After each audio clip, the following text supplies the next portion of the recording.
अस्सलाम वालेकुम व्यूअर्स, आप लोग पाकिस्तान की तारीख की 14वीं किस्त देख रहे हैं। ये दौर है 1986 का और वो 3 साल से हिजरा वतन में भुट्टो की बेटी बेनज़ीर ने वतन वापसी का ऐलान कर दिया है। उन्होंने वतन वापसी के लिए 10 अप्रैल 1986 की तारीख भी दे दी है। इस तारीख के बाद ताकत के मानों में एक बड़ी बहस शुरू हो गई कि क्या बेनज़ीर भुट्टो को रोका जाए या उनको वतन वापसी की इजाज़त दे दी जाए। इस पर उस वक्त के वज़ीर आज़म मोहम्मद खान जिन्होंने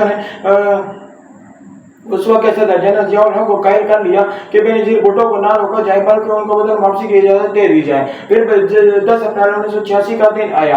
जनरल बेनज़ीर भुट्टो लाहौर एयरपोर्ट पर उतरी तो उनके सामने अवाम का एक समंदर था। अवाम के हाथों में पाकिस्तान और पाकिस्तान पीपल्स पार्टी के झंडे थे और हर तरफ एक ही नारा गूंज रहा था और वो नारा था भुट्टो का। लाहौर ने इससे पहले इतना बड़ा जलसा कभी नहीं देखा था। बेनज़ीर भुट्टो ने जलसे से खिताब करना शुरू कर दिया। जलसे से लाहौर एयरपोर्ट से होता हुआ मीनार पाकिस्तान पहुंचा तो दोपहर ढल चुकी थी। जिस भुट्टो को जियाउल हक 7 साल पहले दफन कर चुके थे वो आज मीनार पाकिस्तान पर पूरे कद से खड़ा था और आज वो तनहा नहीं था क्योंकि उसके सामने अवाम का एक समंदर था और इस समंदर में भी पीपल्स पार्टी के खामियों को उनका सूरज ग्रुप होता हुआ नजर आ रहा था। बेनज़ीर भुट्टो का इतना शानदार इस्तेमाल जियाउल हक के अंदाजों से बिल्कुल मुख्तलिफ था। इसलिए एस्टेब्लिशमेंट ने बेनज़ीर भुट्टो के बढ़ते कदम रोकने के लिए कुछ इकदाम करना शुरू कर दिए उन्होंने बेनज़ीर भुट्टो की किरदार कशी की घटिया मुहिम चलानी शुरू कर दी। इसके अलावा उन्होंने बेनज़ीर भुट्टो के स्कैंडल भी चलाए और बेनज़ीर भुट्टो वतन वापसी के बाद फैसल साले हयात की घर ठहरी थी। इसलिए उनका फैसल साले हयात के साथ ही स्कैंडल बना दिया गया। इसके बाद नुसरत भुट्टो ने एक ऐसा फैसला किया जिससे बेनज़ीर भुट्टो की मुश्किलात कुछ हद तक कम हुई। उन्होंने बेनज़ीर भुट्टो की शादी का फैसला कर लिया। उन्होंने बेनज़ीर भुट्टो को फैसल साले हयात से शादी का मशवरा भी दिया गया लेकिन उन्होंने इस मशवरे से इनकार कर दिया। आफ्ता हुसैन लिखती है कि फैसल साले हयात कम पढ़े लिखे और बोर किस्म के आदमी थे, इसलिए बेनज़ीर भुट्टो ने इस मशवरे से इनकार कर दिया। इसके बाद नवाब के शाह के घराने से एक रिश्ता सामने आया। टिम्मी बुखारी अपने बेटे का रिश्ता लेकर नुसरत भुट्टो के पास जा पहुंची और आसिफ अली जरदारी का सियासी पस मंजर नहीं था बल्कि वो अपने इलाके का जिला कौंसिल का इंतखाबात भी हार चुके थे लेकिन उनकी प्रॉपर्टी का बिजनेस दिन दुगनी रात चुगनी तरक्की कर रहा था। नुसरत भुट्टो को रिश्ता पसंद आया और 18 दिसंबर 1987 को लाहौर के किकरी ग्राउंड में दोनों की शादी हो गई। लेकिन शादी के बाद भी बेनज़ीर भुट्टो की मुश्किलात कुछ खास कम नहीं हुई। एस्टेब्लिशमेंट उनके छोटी कमजोरी से भी फायदा उठाना चाहती थी, इसलिए बेनज़ीर भुट्टो हर कदम फूक कर रखती थी। इसीलिए बेनज़ीर भुट्टो ने अपनी उम्मीद से होने की खबर भी मीडिया से छुपाई रखी लेकिन जियाउल हक को ये खबर किसी हद तक भी चाहिए थी। इसलिए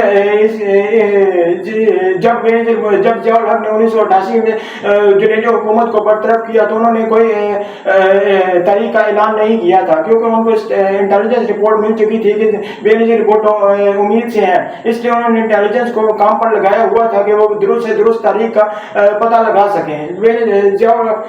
बेनज़ीर भुट्टो को भी इस शरारे का पता चल गया था,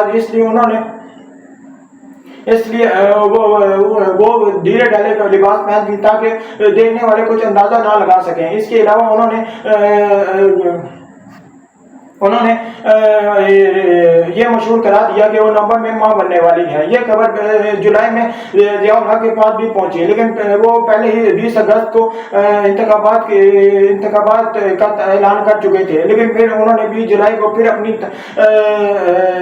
तारीख बदली और अगस्त से नवंबर में इंतखाबात का वादा कर दिया। लेकिन तारीख की कम ज़रफ़ी देखिए कि इंतखाबात होने से पहले ही जियाउल हक का तैयारा हवा में फट गया और वो जाँ बाग हो गए। 11 साल से पाकिस्तान में स्याह सफ़ेद के मालिक जियाउल हक के अचानक वफात से पूरे मुल्क में ताकत का खला पैदा हो गया। इस खला को 3 लोगों ने पुर किया। पहला उस वक्त के सदर गुलाम इसाक खान, उस वक्त के chief of army staff general Mirza Aslam Beg और उस वक्त के ISI जनरल हमीद गुल। उस वक्त के सदर गुलाम शाह खान ने जनरल जियाउल हक के वफात के बाद फौरन सदर का ओहदा संभाला और जनरल जियाउल हक की वफात का बाकायदा। अब तक आप साहब ने ये अंदोहनाक खबर सुन ली होगी कि सदर मुमलिकत जनरल मोहम्मद जियाउल हक साहब का आज से पहर हवाई हादसे में इंतकाल हो गया।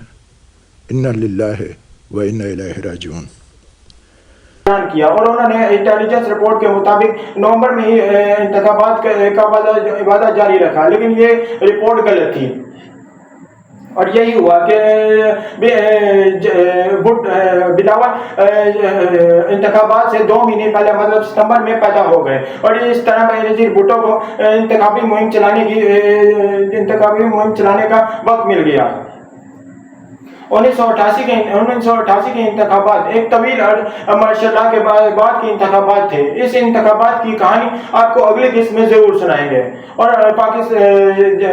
पाकिस्तान की सनसनीखेज कहानी भी अभी जारी है, वो भी पूरी मुकम्मल सुनने और जानने के लिए हमारे चैनल को लाइक सब्सक्राइब करना ना भूलें। बहुत शुक्रिया। अल्लाह।